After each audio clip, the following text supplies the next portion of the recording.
Welcome back to Purrfect Takes. I'm your host, Stephen Patton, joined as always by my co-host and dear friend, Jake LaQuire. And today we're going to get into the tight end position. We'll talk about the players that have been available in free agency up to this point, where they have ended up. And then we'll talk about the draft prospects. There's a lot of buzz, especially at the top of the draft, about a couple tight end prospects. And I think it's going to make for some really, really good conversation. For you, Jacob, was there any signing in free agency that really stuck out at this position? This tight end, along with linebacker, it seemed like a lot of the bigger names that were available actually stayed put for the most part. Yeah, quite boring, I guess you could say, in terms of like free agency movement. Back on Football Talk on Tuesday, where I talked with Dylan Jackson, one of his favorite free agency moves was Evan Ingram to Denver. That's really the only move that we saw, like that was of note. And Evan Ingram wasn't slated to be a free agent coming into this, right? I think he was maybe somewhat of a surprising cut with Jacksonville because I thought he was effective for the larger part of his time there. But he moves on, goes to Denver, and Sean Payton loves his tight ends. He's used them to extremely effective degrees while he was in New Orleans. Even that last year before he retired, Juwan Johnson, I thought, had quite a good year. And the reports were that the Broncos were trying to go after Johnson before he re-signed with the Saints. So getting a guy like Ingram who has the same explosive receiving ability, that was pretty good for Denver. And that's really the only one that sticks out, right? Because other than that, everybody's going back home. Mike Gesicki goes back after a career year. Tommy Tremble, our own tight end, returns to Carolina before free agency even opens. And then if you're watching on YouTube, all the other names that you have highlighted, I'm trying to see if anybody's new, and I think they're all the same, actually. So, yeah, Evan Ingram's the only one that stands out for me. Yeah, for those watching on YouTube, the tight ends in the top right quadrant, a quadrant you want to be in with yards per out run and weighted opportunity rating, which is pretty much just kind of target share with air yards. It's a good blended metric for wide receivers and receiving threats, in this case for tight ends. And like you said, Zach Ertz, Juwan Johnson, Mike Gesicki, Austin Hooper all went back. The only oddball out is Evan Ingram, who did get cut by the Jacksonville Jaguars, which is a little bit of a head scratcher. I don't know if they're trying to retool to where they're building the team in a different mold, and he didn't really fit that. And like you said, Sean Payton loves his tight ends. They made a push for Juwan Johnson. They end up with Evan Ingram. That is definitely a steal and a win for them at the tight end position, especially with how Payton likes using that position. Some of the other reshuffling, Johnny Munt and Luke Farrell. Luke Farrell leaves Jacksonville, goes to San Francisco. Johnny Munt leaves Minnesota, comes to Jacksonville. Lucas Kroll stays with the Denver Broncos, so good tight end depth there for the Broncos. And then Durham Smythe, he goes from Miami to Chicago. All these guys are very low on the production spectrum. Would not expect a lot from them outside of them just being core depth pieces for their respective teams. So again, not really sexy. No big splashes, no big trades. I don't think we'll really see that this offseason. I know there have been some rumblings that Mark Andrews might get traded to the Los Angeles Chargers, and that makes sense with Joe Hortez being their general manager coming from that front office, and obviously the Jim Harbaugh and John Harbaugh connection. Yeah, and I think that coming into this week, I actually think it was today, they had to make the decision on Mark Andrews. It might have been yesterday. And the fact that he's still on the team kind of signals to me that they're willing to keep him. Even with them drafting Zay Flowers, Andrews has had quite an impact as an important receiver in that offense. And while I think Isaiah likely has shown flashes, he's never had more than 450 yards in a season. So I think keeping the consistency with Andrews is big there, even though he's kind of tapered off a bit over the past couple of seasons and dealt with injury 2 years ago now. But yeah, not a lot of movement. This isn't necessarily a sexy position in free agency, even less so this year. Maybe next year we'll see some stuff, with like Kittle getting older. Travis Kelce might retire. You never really know. But as far as the free agent and the pros go for the tight ends, not really inspiring there. But fortunately in the draft, I think there are inspiring tight end options in there. I think there's still teams that have need at tight end, right? Especially in the top 10. You look at a team like Jacksonville, right? They lose Evan Ingram. Liam Cohen's trying to retool it in his image. So I understand them cutting Evan Ingram if he's not going to fit the Liam Cohen offense, right? They'll go out and get Luke Farrell, who's a little bit lesser known, a little bit more upside as a blocker, but maybe they can use a primary receiving tight end. The Jets, it seems like forever since the Jets have had a true stable tight end one option. Our Panthers, I know we re-signed Tommy Tremble, but JT Sanders and Tremble aren't necessarily the most inspiring group. And then even the Saints, who just re-signed Juwan Johnson. And if Taysom Hill's still there, I'm not really going to call him a tight end.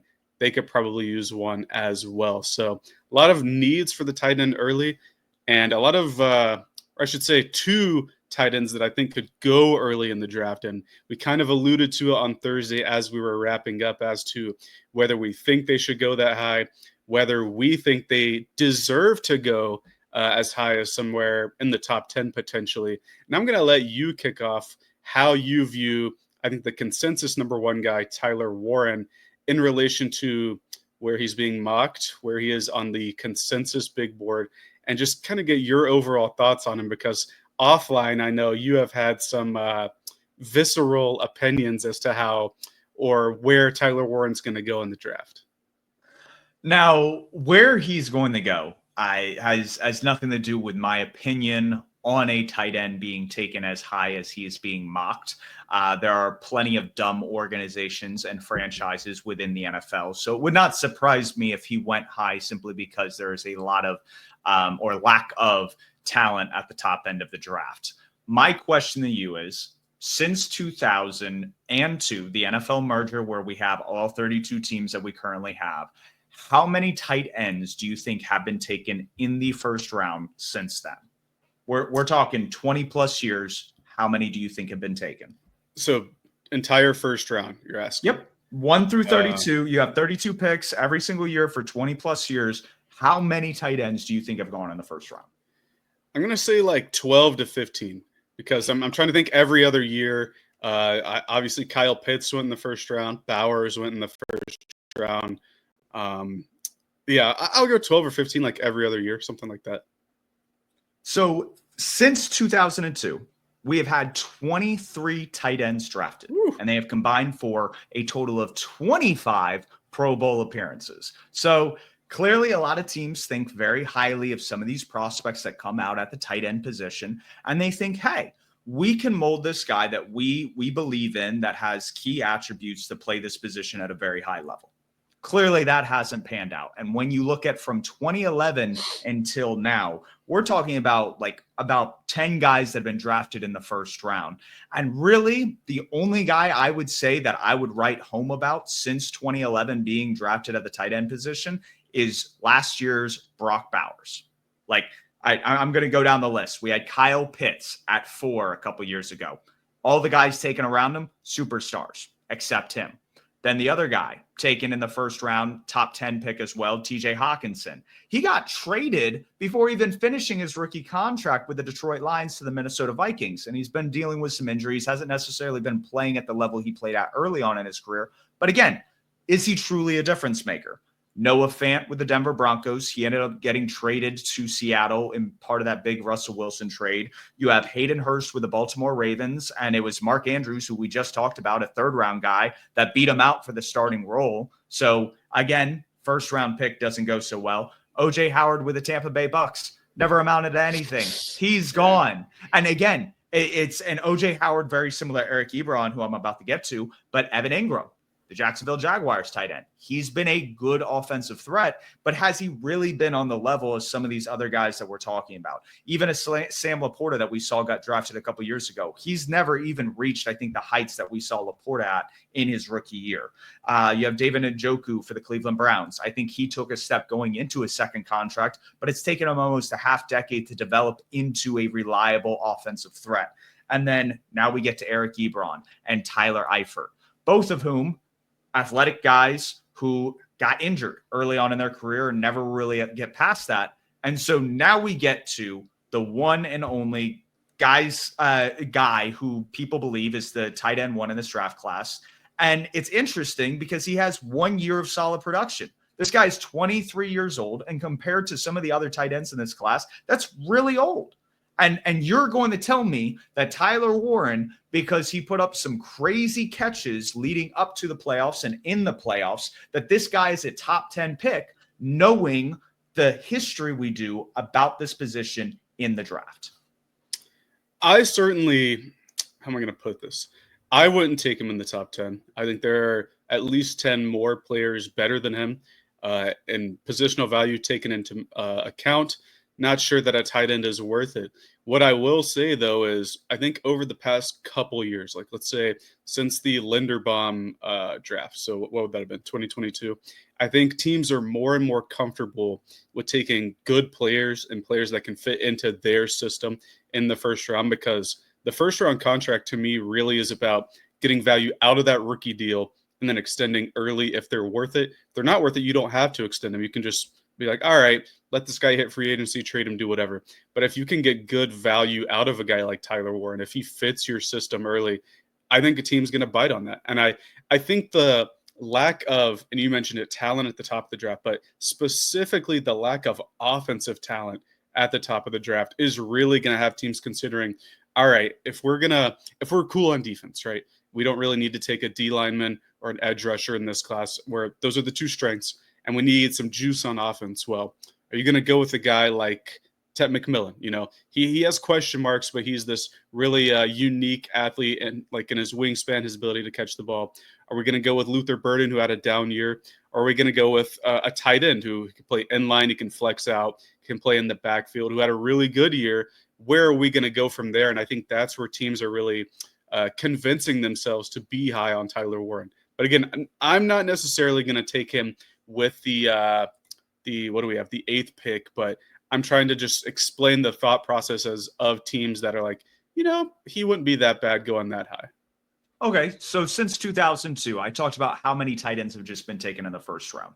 And I think when we talk about the teens, maybe even the 20s, you could make an argument for a tight end or two. Like I get the whole Dalton Kincaid argument a couple years back, and I didn't talk about him on this list, but he's one of those guys where he's a reliable pass catcher, but you're taking him in the late 20s, almost past guys that when we talk about first round grades, he's kind of outside of that. So you're already playing in limbo of guys that really aren't these blue chip talented prospects. Tyler Warren, if you're going to tell me he's a top 10 pick, you're telling me he's on the level of a guy, and these are the 4 guys that have been taken top 10 since 2002. Kyle Pitts, TJ Hawkinson, Vernon Davis, and Kellen Winslow II. That's it. Those are the 4 tight ends taken in the top 10.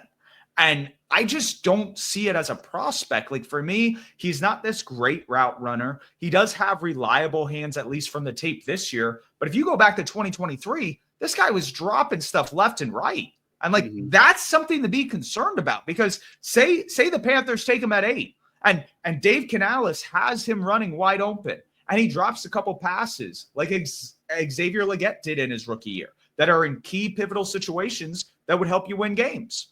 Like that would come back to bite you. And it's some of those things that I think you have to really dive deep into the evaluation and go, is Tyler Warren, as good as he is, both in the run and the pass, and how that gives you versatility with 11 or 12 personnel on the field, is that really worth it based on the other talented prospects that are in this class? And it's hard to convince me that he's worth, first off, a top 10 pick, maybe even a first round grade. And it's just one of those things that if it wasn't a weak draft class, if he was drafted in last year's draft class, is he even going in the first round?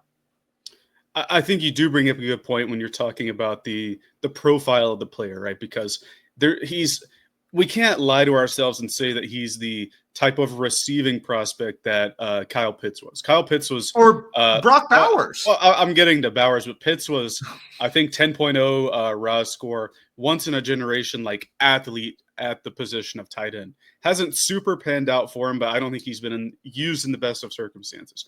Brock Bowers, who I think certainly in the time I've been evaluating players, and I think maybe overall the greatest tight end prospect ever, didn't even go in the top 10, right? This is a guy that was number 2 on my board overall in that draft class. would be number one if a guy like Marvin Harrison Jr. didn't exist. Just really phenomenal player. We talked about him in the offseason. Broke Mike Ditka's rookie receiving record. Just really good all-around player. You could call him a wide receiver if you wanted to, but he's in a tight end body. Tyler Warren's not close to that, and it really frustrates me when people try to claim that. I think we are just conflating the fact that this draft class is much weaker, especially on offense. But if you get into the profile, and I think what's driving him up in a lot of people's minds, a lot of tight ends coming out of college straight up can't block. They're not good blockers. Yep. They're gonna struggle to play in line because a guy like Myles Garrett is going to be lined up over him, and then what am I going to do? Try to chip him and fall over because he pushes me over? Tyler Warren, I think, brings stability as a blocker, one of the best, if not the best, at the position in the class. And I think that's helping drive up his market too, because with some of these guys like Pitts, one of Pitts' drawbacks, he can't block. So you have to play him in the slot. You have to play him out wide. You can't play him in line because he's a liability there. And I think with Tyler Warren, a lot of evaluators and a lot of teams are going to see, hey, we could take this day one rookie and plug him in there to block, use him in 11 or 12 personnel. And then he's shown us that he can be a reliable pass catcher this past season, to your point. Took him 5 years to get there. But this past season, he was reliable. And so I think that's where teams can say, you know, Ted McMillan has his warts. Burden has his warts. Golden didn't come onto the scene until like December. At least Tyler Warren, he has a high floor, and we can already plug him in and use him early on in this draft if we choose to go weapon. That's like the way I'm rationalizing him being a high pick in this draft class. But again, to your point, he doesn't even approach a guy like Brock Bowers. And I have a real issue. Like if you weren't willing to take Bowers in the top 10, and granted, this was a generational QB class, apparently, because 5 of them went top 10. So that's going to push the other positions down. But if you weren't willing to take him in the top 10, I really struggle with getting to where Tyler Warren is in the top 10. And then the last thing I'll say is that I don't know if we can call him the consensus number one guy yet, because there are still holdouts that believe Colston Loveland, the other high-end guy in this class, works more as an NFL tight end than Tyler Warren does, just because of the upside he brings as a receiver. Yeah, and that's going to be the dichotomy between tight end 1 and tight end 2. One has that ability to affect the run game in terms of his blocking prowess and not being a liability in that department. But there are questions about who he is as a receiver, where that's not really the case with Loveland.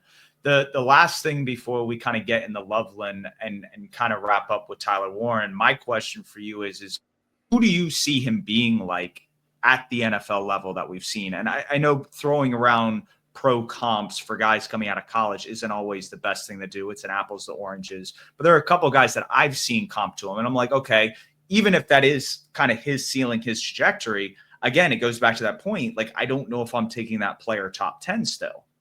Well, I don't want to limit him by throwing Kyle Juszczyk out there, because Juszczyk's not as viable a receiving option, I'd say. I think his lineup versatility and being able to play out of the backfield and being a high-end 2 elite blocker is like what makes Kyle Juszczyk so appealing in the sets he's used in.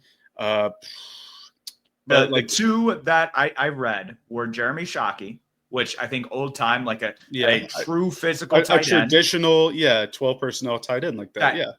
That can be an asset in the pass game. Or a more recent example, a guy that went in the 3rd round, was actually the 2nd tight end taken by the team at the time, Tucker Kraft with the Green Bay Packers. That versatility of exactly like you saying, being a viable run blocker, not being a liability, and then still being able to catch stuff and be a impactful receiver after the catch. So I see that in his game. But again, if I want that in an NFL offense, that there are so many other things that I want before that. Like right. That's something almost like I really think you could go find in free agency. I know Juwan Johnson didn't leave New Orleans, but he's 31 years old. He's probably got a year or 2 left. And you could probably do this kind of like how the Baltimore Ravens do with the edge position, where you sign a journeyman tight end or 2, get the most out of them, and keep doing it. And I don't think it comes down to using a 1st round pick, because that is just such a valuable resource to just flush down the drain for something that's not going to materialize into anything. Because like I said, when I was reading off those Pro Bowl numbers,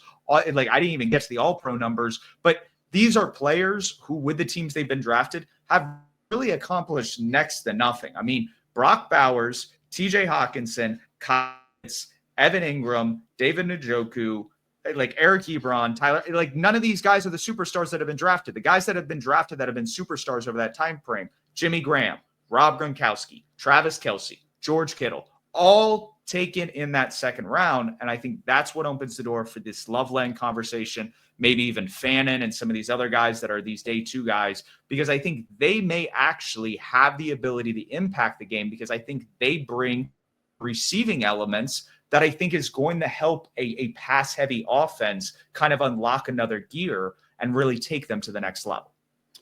Well, first of all, let's respect Brock Bowers here, all pro in his rookie year. He certainly is the superstar, at least I think, early on. Yeah, and for Las Vegas, that's great for him. But like this is the exception, not the rule. Right, and that's the point I'm trying to get to with Warren, and we'll wrap up with Warren here. Like I really like the Jeremy Shockey comment. I think I'm going to use that in my my notes when I'm writing. But is that it's almost like a luxury at that point. If you're like a high-powered offense, that could be a guy you could take in the first round and plug in, knowing that he can bring immediate value to your specific scheme. But to your point with the guys taken later, I think Kittle was fifth rounder, Gronk was day 2, Kelce was day 2. These guys, like you're talking about, Mark Andrews, like you mentioned, third round, and they're the ones who bring the true intermediate, deep field, inline receiving value. That's kind of where I see Colston Loveland, and I still have him in this first round conversation again because I just think there's a lack of usable weapons that are going to go in the first round. So I think we're going to see Loveland get pushed up into that first round. But where Warren was like a player that's multiple, right? He can go from the backfield, inline, out wide, block, and do all this stuff. Colston Loveland is the true inline tight end. He can play on the line or in the slot, and he's going to win over the middle with those post routes, with those vertical routes. He has the athleticism to do so. I think he's really fluid for his size as a mover, and like he's able to.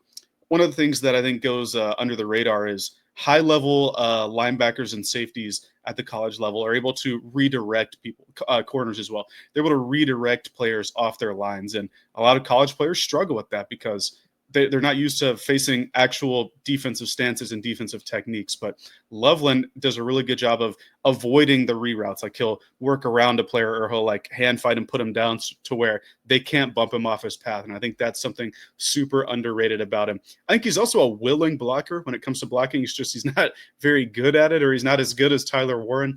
Not many people in this class are, but I really think he's the true if you need a number one tight end as a receiver, like if the tight end is super important in your scheme, I think this is the guy to look for, at least if that's something you're looking for early in the draft.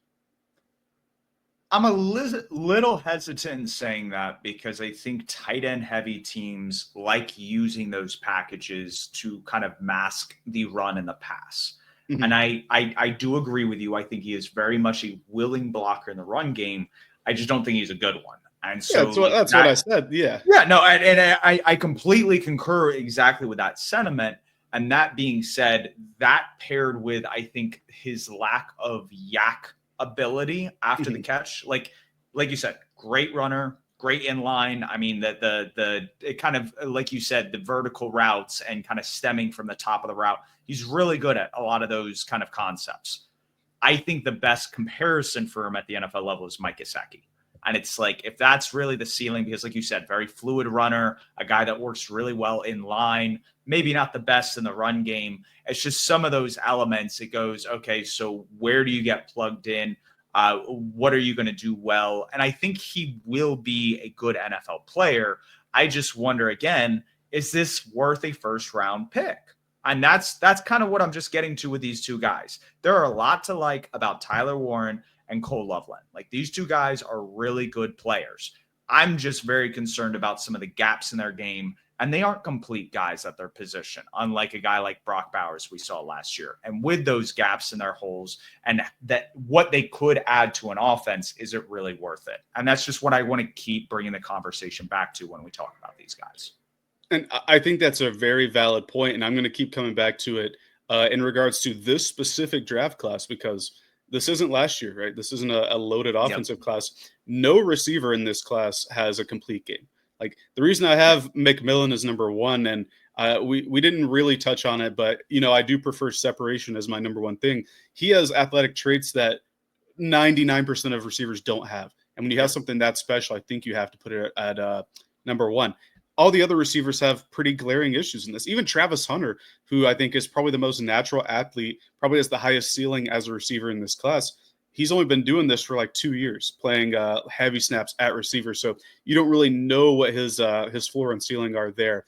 But as far as Loveland and Warren, I think they fit right into that because they have obvious glaring holes in their game, but it's more so, what do you need for your scheme? What are you willing to take high? And how important can they be? You brought up Dalton Kincaid earlier for the Bills. They like to run a lot of 12 personnel. What if there's a team in that same range? Because I think Kincaid went 25th or 26th in his respective draft. I could see Loveland going there, like a team that might need another attacking tight end weapon. I think that's a good spot for him to land. And when you brought up Shockey for Tyler Warren, it kind of made me think, and you might think this is a little blasphemous, but I think Loveland might be the Olsen to Warren Shockey. Like now that I think about it, because Olsen, very good at running those seams, running intermediate and deep stuff over the middle. Olsen wasn't necessarily a superstar yak guy. He could fight through tackles, but he's not outrunning. He's not outrunning a lot of people. I need you to go back and watch the 2011 Carolina Panthers. I want you to go back and watch the Vikings game. I want you to go back, watch the Chiefs, and I believe there's one other game. But, like, this guy's outrunning people. I mean, in Arizona, the opening week, he's catching sideline stuff and taking it up. Greg Olsen, from a yak standpoint, at least when he got to Carolina, is far surpassed what I've seen from Loveland and capable of what I think Loveland can get to. Did you watch any Loveland tape from last season? Because I would 2024 or 2023. I saw 2024. I did not see him. I would caution you because can you tell me one Michigan quarterback this year that played? The Orgy dude, Alex Orgy. Yeah. He started the year and became like quarterback 4. Like that's kind of the path that the quarterbacks took. Whereas last year they had a top 10 pick, playing at quarterback. So a lot of the players in this class, I would caution to where a lot of their tape was almost better last year because they were in better circumstances. I think Loveland showed out much more last year and can show off his ability as a yak guy, but I don't think he's necessarily going to Kyle Pitts anybody with his speed or Bowers anybody with his supreme contact balance and strength. I just think both he and Warren have their places among probably the top 32 people in this draft, and that's what it's going to get to because, like you're saying, every year you're never going to have 32 surefire guys that you're like, all right, this guy in any draft class is going in the first round. But this year, especially this year, where you only have 10 to 12 of those guys, you got to have 20 other people that go round 1. And I really think that Loveland is in that next group where, all right, well, if we don't like any of these receivers, but we need some juice on offense, this is worth taking a chance on. Yeah, and I'm not going to pencil in the Pittsburgh Steelers here, but the reason why I'm going to throw them out there, and they've drafted Freiermuth and Darnell Washington fairly high over the past couple of years. So I think they're set on that position. But the reason why I would say a guy like Loveland is because you have a guy that can work the seam. And when you have a guy like DK Metcalf and George Pickens, you're probably going to see a lot of cover 2 or cloud coverage, and you need somebody to split the defense. And so I can definitely see Loveland kind of filling that role. Whether or not he goes to the Steelers, I don't think that necessarily makes sense, like I talked about with how their current roster is built. But it's one of those things that it's a team like that where it's like, okay, we have guys that can vertically stretch the field on the perimeter, but we need somebody to work kind of the middle of the field. I think, yes, he'd be a perfect fit for that. But again, you're starting to get to a more specialized role and not a guy that you can count on every 3 downs because, again, I think he is still a little bit of a liability in the run game.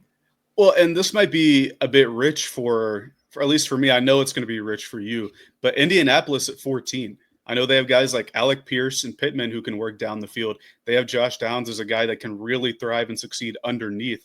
I think Loveland could fit in as that intermediate seam runner there.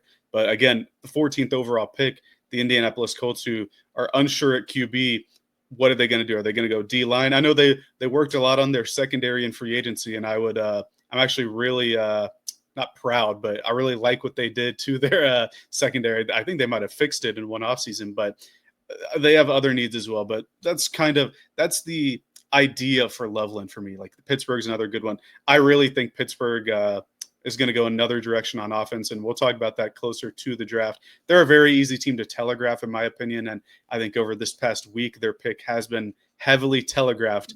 But as far as tight ends go, I think Loveland and Warren are the only two with a chance on day one. Somebody else might sneak in there because you never know. But then the next group up that I think we are going to see a lot of day two tight ends in this class. And the next Yep. one for me, the one that I would talk about the most would be Elijah Arroyo from Miami.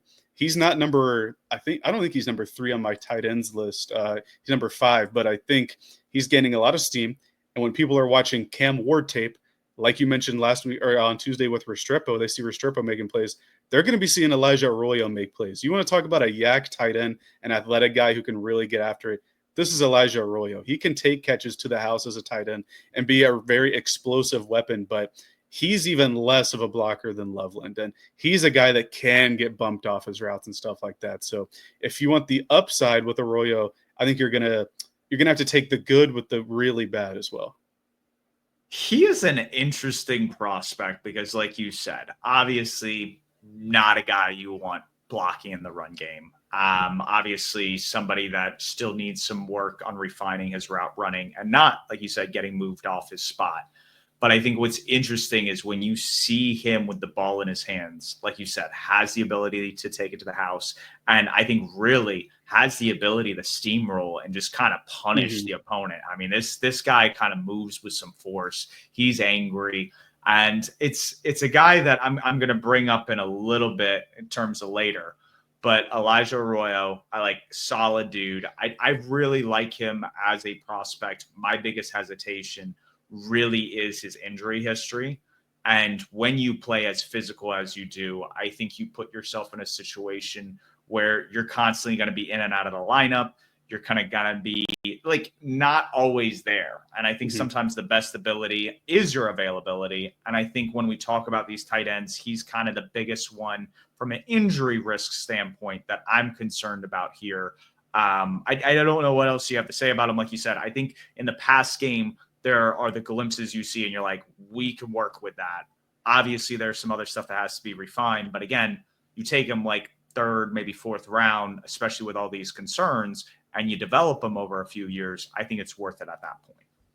For sure. It's kind of a boomer bust guy with emphasis on the boom. You know, he can, as the what are they called? The Costco guys say, he can bring the boom on certain plays there. Another guy that I would say has a good chance to go on day 2, maybe even round 2, is the guy who had maybe the best, like in terms of numbers and production, best tight ends for, or best season for a collegiate tight end ever. That's Harold Fannin Jr. from Bowling Green. This past year, over 1,500 yards, over 100. He had over 110 receptions. He had 10 touchdowns. And people are going to say, oh, this is against Bowling Green. They played actual competition throughout the year as well. His game versus Penn State was quite impressive, I thought. He kept him in that game. Like, when they were going back and forth, Fannin was a huge reason why they went stride for stride with a team that was in the college football playoffs. One of the, I would say, probably 3 to 5 best teams this past season in Penn State. And he was the engine of that. I couldn't name you another weapon on Bowling Green's offense. And it's to that point that he really sticks out. He has the production. My thing with him is, and I don't really understand it, this was my big weakness with him, was he looks really slow on tape. And he's going to have like 20, 30-yard receptions. But I feel like they should go for 50 to the house every time. Like, it looks like he's running in quicksand. I really don't know how to explain it other than that. Like, it feels like there are like cinder blocks taped to his feet. I don't think he has the super breakaway ability that Elijah Arroyo has, but I think he's much more of a all-around tight end. He's shown that he can produce at a high level against the competition when he needs to. And I think he's a strong and willing blocker. So if you're looking for more of a multiple use guy and not a guy that's just like, all right, we need this 3rd down, Elijah, go in there, I think Harold Fannin is a guy that a lot of teams are going to consider. What's interesting when we talk about Fannin, because I love that you bring up, when you watch him run, it does almost seem like he's got cinder blocks. Right? And like it seems like he should break away. Well, we'll get to that in just a second. But what's interesting is he's shorter and he weighs like 10, 15, 20 pounds lighter than some of the other tight ends in this class. So it's like you're smaller, you're lighter. And it really kind of clicked when I started doing some research on him. And this is a guy that has experience playing the running back position. And it was cool seeing a couple of the tight end jet sweeps that they did this past year, because again, he was their best offensive weapon. And so when you see him running with the ball, even though it does look kind of clunky, I think he's doing it because, again, when you see him out in the open field, even though he's not fast, he's bouncing off defenders. He's getting Right. that extra He's 5 or really 10 hard to bring yards. down. Yeah. And it's because I don't think it's necessarily he's this special athlete from explosion and speed. I think his just contact balance and just skill as a football player has been on display. And it's just sometimes having a player like that out on the field, it doesn't make sense. It's like joke NBA, like a guy that big and clumsy shouldn't be down threes and just making these insane passes. And yet I think that's what we see with Harold Fannin here. So definitely undersized.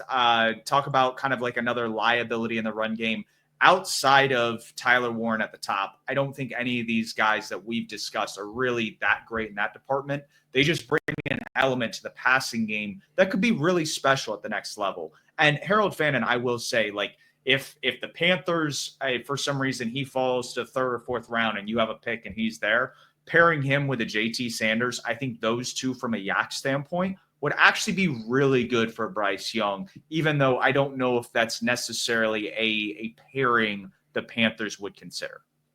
Yeah, I agree with you there. And to your point about nobody really other than Warren in this class is the pure dominant blocker.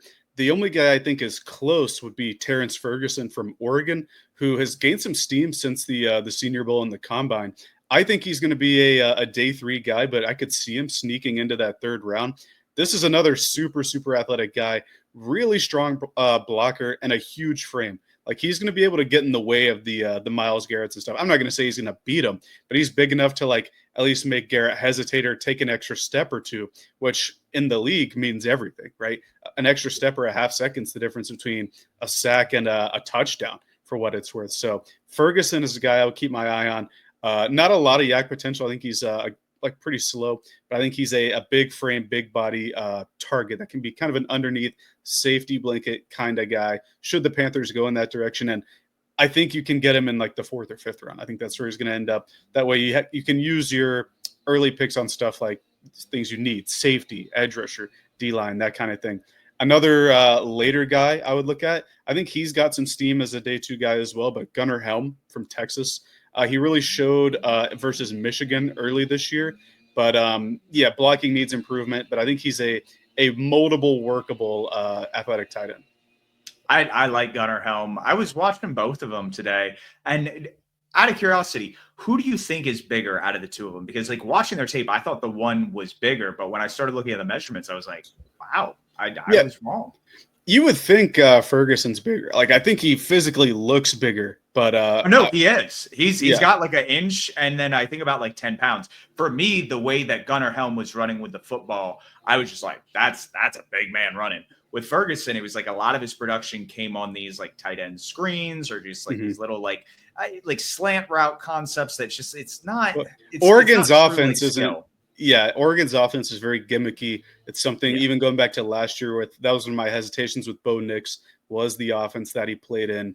But yeah, I think both of these guys are quite workable as tight end prospects. And then the other guy that I would kind of lump in there with Gunnar Helm is Mason Taylor from LSU.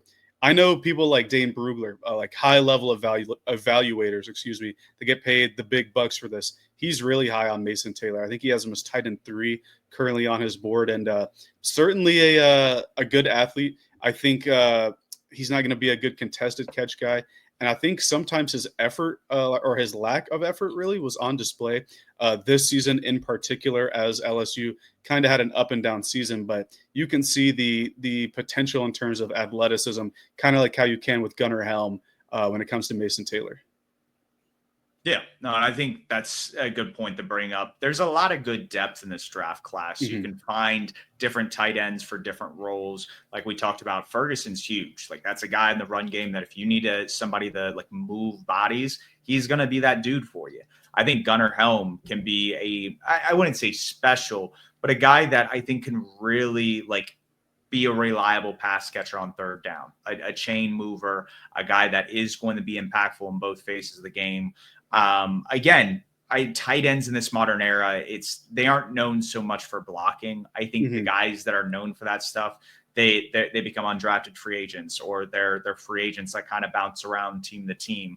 And I think that's kind of why we brought Tommy Tremble back, is we appreciate that aspect of his game and that element that he's going to bring to the offense. So maybe the Panthers go a different direction at that position rather than looking for a guy that can block. So I think this is a good point to segue into Purrfect Takes. And with that being said, it's very interesting because, and I hate to say this, but Dan Morgan being the holdover from Scott Fitterer's regime, there's a lot of similarities. And so Scott Fitterer, they bring in Tommy Tremble. Do you want to guess how tall Tommy Tremble is, how much he weighs? I think he's kind of short. I think he's like 6'2" or something. 6'2", So 240 maybe. He's 6'4", and he's like 250. And what's interesting, we draft JT Sanders, and he's 6'4", about 250. Do you know who's kind of 6'4", 240, or not 240, 250 in that range this year? I know Loveland is like 6'3", so I'm not going to say him. Yeah, so it's not Loveland. It's not Fannin, unfortunately. Fannin's like, I think 6'3", 240. Like he's really small in this tight end class, and I think that's not talked about enough. But the guy that kind of matches that mold is Elijah Arroyo. And I think what's interesting about that player in particular is the Panthers have been known to take younger guys that have injury histories, that have a lot of potential on those day 2 picks. And I think when we see last year Jonathan Brooks and JT Sanders getting taken, they're willing to take gambles and risks on those kind of players. So seeing that big playability, seeing that dog mentality, if they feel like they can work around his blocking and get him to be a feasible one at that, maybe that's a guy they look at day 2, day 3. But I think if the Panthers take a tight end in this draft class, he's a guy that fits the mold and would add another element to the passing game that I don't think Tommy Tremble or JT Sanders necessarily bring.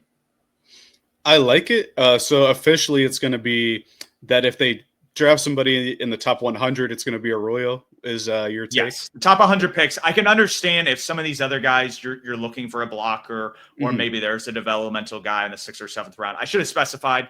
Thank you for bringing this up. Yeah. The first 100 picks. So it has to be a guy. Day 1 or 2, it's going to be Elijah Arroyo if it's a tight end. I like that one. I personally think that the Panthers kind of realize that they can't afford the luxury of taking Tyler Warren at 8, or if they trade back to like 15, they can't afford the luxury of a Colston Loveland, because this team, despite being active in free agency or at the start of free agency, still has a ton of needs on the defensive side of the ball.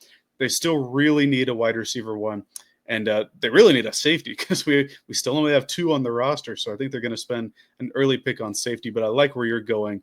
As far as my take, and I kind of alluded to it earlier, how everybody in this class, other than the few defenders at the top, there's going to be a drawback with them. There isn't a depth of talent like last year where you had Harrison Jr., Malik Neighbors, Brian Thomas Jr., Roma Dunze at the top, who are all very well-rounded receivers. At the top, you have Ted McMillan, and his separation issues are a big topic of discussion on Panthers Twitter since a former Panthers receiver dropped his rankings. Matthew Golden's production, to me, is an issue. Luther Burden's tailing off after last year can be talked about. And with that in mind, I think that teams who need a weapon are going to come to the realization that Tyler Warren is the safest offensive weapon in this class. I think he's the safest pass catcher, because he has the floor of, if he can't catch a pass, he's going to be a top 3 blocker in the league at the position.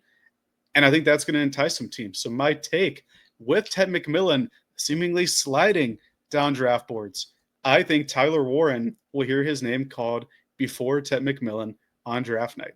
If it were up to me, that wouldn't be the case. But we talked about it at the start, how there are a lot of teams that need a physical pass-catching blocker in the top 10. And I wouldn't be surprised if Tyler Warren gets his name called within that top 10, or even before we pick at 8. I could see one team in particular being quite interested in him. But that's my take. Warren's going to go before McMillan. They're dumb NFL teams, but like that's a mistake unlike any other. Like, in my opinion, like, again, if we're gonna lean on the Jeremy Shockey evaluation for Tyler Warren, if we're gonna lean on maybe a Drake London comparison for Ted McMillan, and you're asking me which one I would rather have in an offense, I think it's rhetorical in saying that it's Drake London. Like, I'm taking Drake London over Jeremy Shockey every single day, and that shouldn't be like this shouldn't be a discussion, and that's unfortunate. It is unfortunate that NFL, both as a whole, from the top, these front offices, these teams, would even think something like down to the media could think that that's even something that should be debated.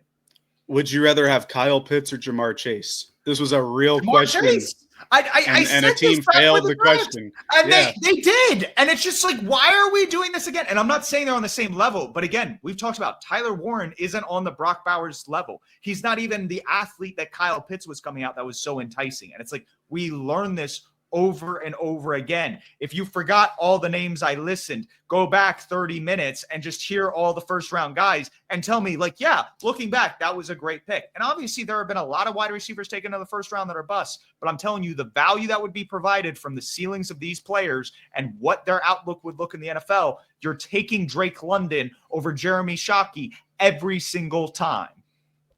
I agree with you, but unfortunately, I think a lot of people who are paid hundreds of thousands and millions tend to overthink it when they have to make the decision themselves, and they have so much information coming in from their scouting department and their analytics department, because that's big nowadays. I think that's going to do it for us. This was a lively episode regarding tight ends. Next week, I don't think we're going to be as lively, because we're going to be doing tackles and interior on Tuesday and Thursday respectively. And hopefully we get some banter like this back and forth, but I doubt it. But tackles and interior, unsung heroes. You got to build in the trenches. So I'm looking forward to next week. But until then, follow us on YouTube, Spotify, Apple Pods, wherever you get your content. And we will be back next week to talk about the offensive line. Keep pounding.